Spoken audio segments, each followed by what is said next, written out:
So the other day I was in the bank. Yeah, I still go inside the bank. I know a lot of people don't use the bank anymore. They use their app. They use the ATMs, and somehow money goes into their bank, comes out of their bank. Some people don't actually see physical money. It's weird. It was weird. It was weird. Anyway, I digress. I was in the bank, and of course, they have all these big screens behind the tellers and the bank personnel, and they're advertising running on it steady. The one ad that came up was encouraging people to use facial recognition to log into their phone app. I just thought it was weird. So I want to look at this. I want to look a bit more into facial recognition, what it's doing to us, or for us, or about us, right? So stick around here. We're gonna talk a little bit.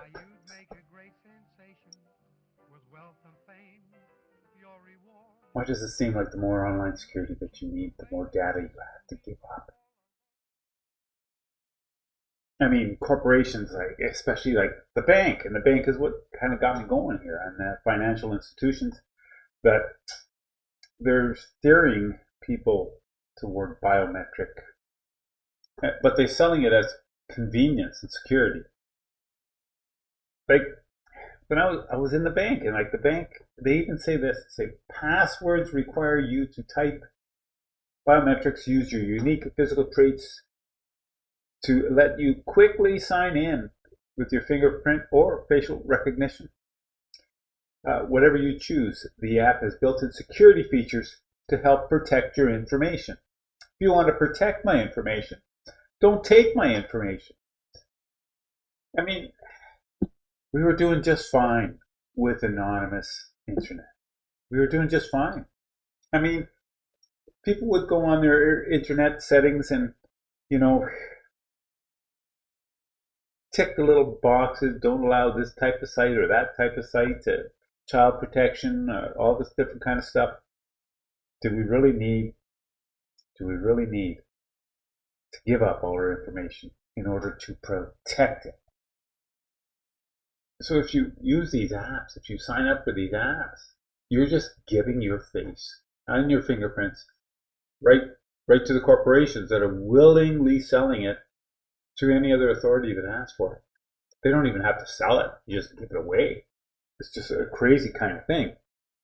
And I don't want to get too rant heavy or angry about this kind of stuff, because we've been doing it for decades, literally decades. So this came up in the news a little while ago. So if you've given your face to corporations along with your personal data, that's brilliant. I mean, you realize that the face recognition, they may have your data.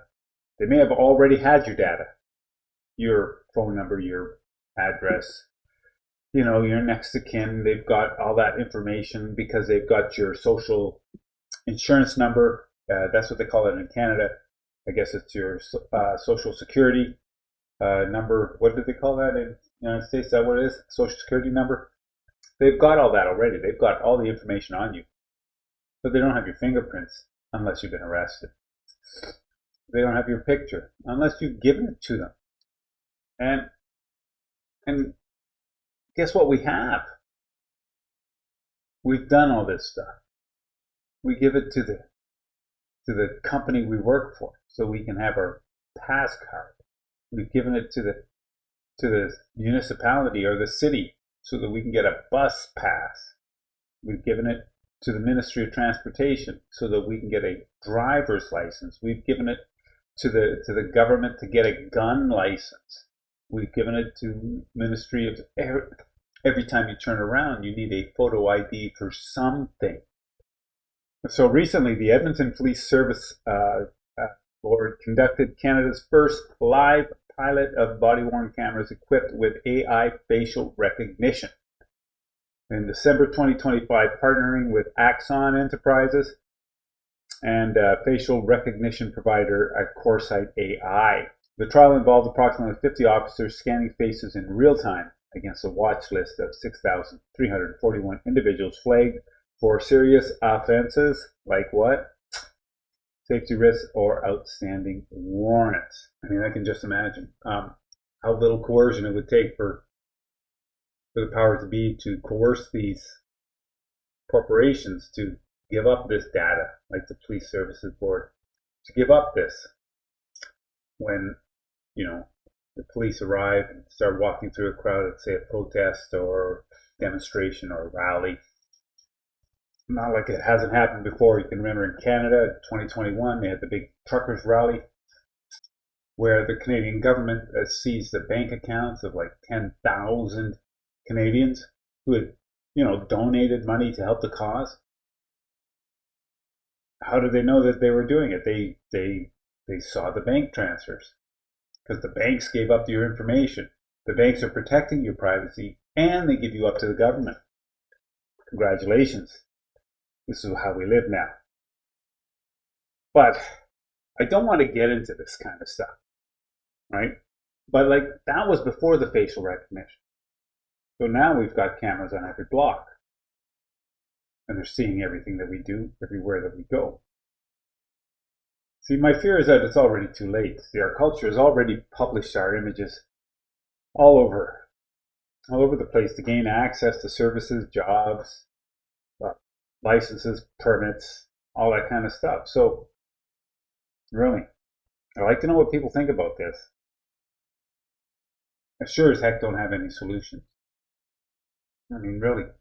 At this point, what can we do? And likely nothing unless you're willing to walk away from the technology that you love so much. I'm just as guilty as the rest. I have my cell phone. I use the internet. I buy stuff online. I do all that same stuff. But the more I hear about digital ID and the biometric login, the more I begin to question what the motives are behind it.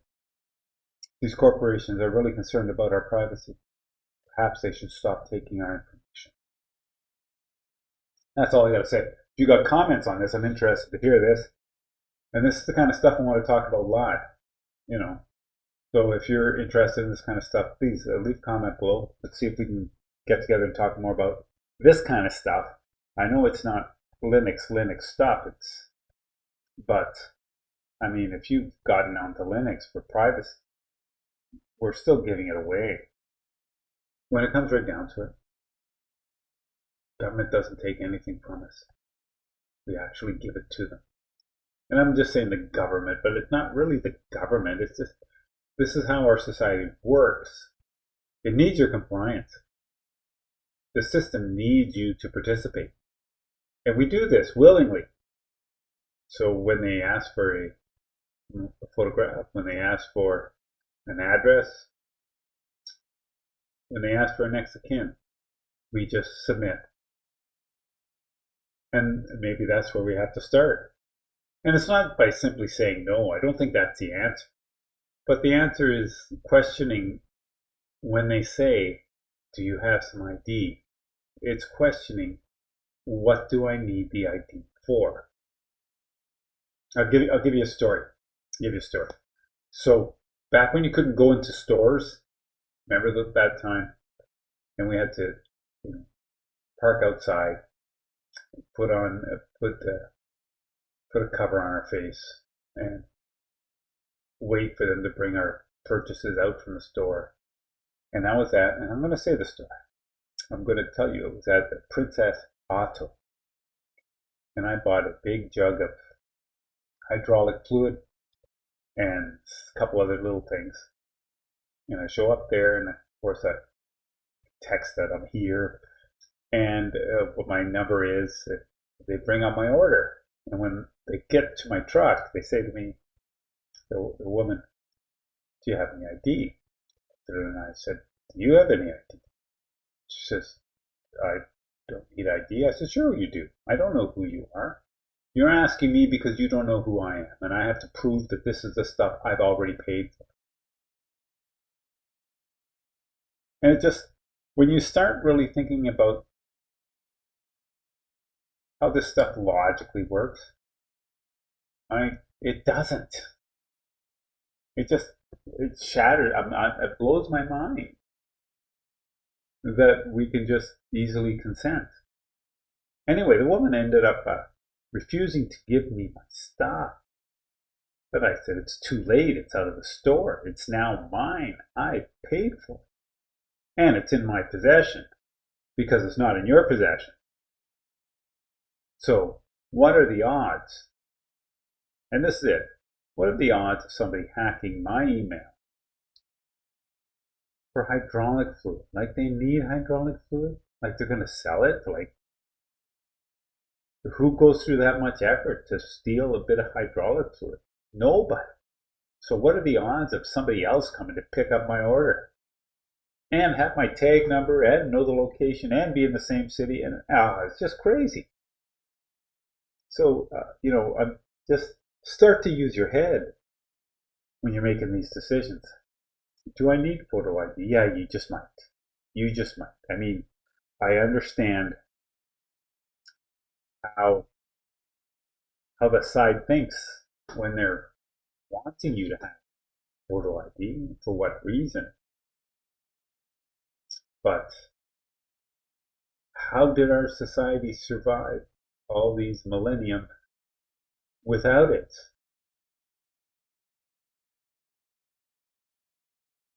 Anyway, that's all I'm going to say about that. I think, well, it's not all I'm going to say. I'm going to say much, much more, but that's all I'm going to say for today.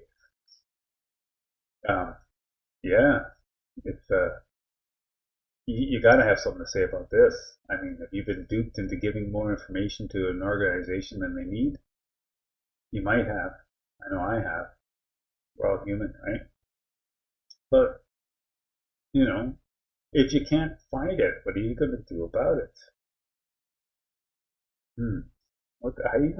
I wrote down a whole script for this because I thought, oh man, I was on a roll. So I just started writing. And so I'll read a little bit of what I write. What can we do now? Likely nothing, unless you're willing to walk away from the technology you love so much. I'm just as guilty as the rest. I use it. Heck, I publish videos of myself all over the internet. And the omnipotent they can find me anytime, anywhere. The more I hear about digital ID and biometric login, the more I begin to question the motives behind it. If these corporations want to protect my privacy, they shouldn't want our data.